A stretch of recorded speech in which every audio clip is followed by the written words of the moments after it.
Welcome to the University of Adelaide's Electrical and Electronic Engineering 1A Impact Tutorial for Module 5. All we're going to go through today is a short discussion on using inverters as current sinks. This is an application that most of you wouldn't be familiar with. This is a typical circuit as to what we're looking at. So here we have a logic gate or some sort of logic IC with an output. Output goes to the input of some inverter. Here we have connected VCC as a supply into ground through a current limiting resistor, LED here, and another supply rail here.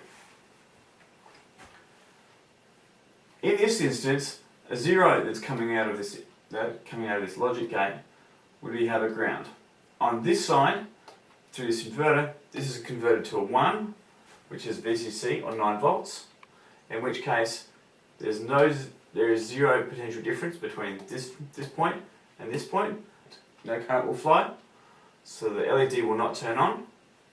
So for a 0, we have no LED. As a counter, for this 1 here, which will equal VCC, on this side, through the inverter, we'll have a 0 as a ground, which means ground. There'll be a potential difference between here and here. This diode will conduct in the forward direction, it will turn on. So in summary, the logic gate for 1 here, LED will turn on. Now, the reason we can do this is because, as I've drawn here, an inverter has its own power supply and ground. This enables it to suck ground through its nose, if you like. The current will flow in through the device, in through its nose, and out through its own internal ground. Now, the reason we like to do this is that normal ICs can't output much current. They're typically rated to about 10 milliamps. You can go and check that information on any of your data sheets for any of the ICs that we've been dealing with. Because it's limited to such, which means we can't drive any LEDs. Remember, switch on current we need is typically about 20 milliamps to get a nice bright function. Now, if for instance we ever need to connect multiple LEDs to the one inverter, we always need to serialize them. Go through that in just a second behind me. We never want to connect LEDs in parallel, because each LED has its own slight internal resistance. So if they're in parallel with no current limiting resistor for each LED, then one LED will burn out because it'll be taking all the current through it. On this side here, I've drawn a couple of example circuits to go over this. This is the circuit I was just talking about. 2 LEDs in parallel, one common current limiting resistor.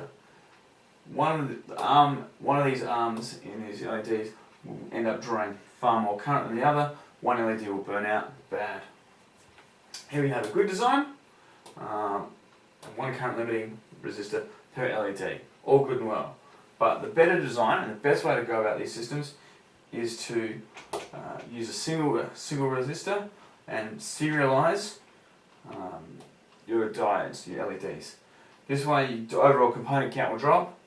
However, you'll have to refactor the sizing of this resistor to ensure that the current flowing through these devices, because now you've got 2 lots of voltage drop as opposed to one single one through this, and then hence less voltage drop across the resistor, and to the same size resistor as used here, less current will flow, these LEDs won't be as bright. Thank you.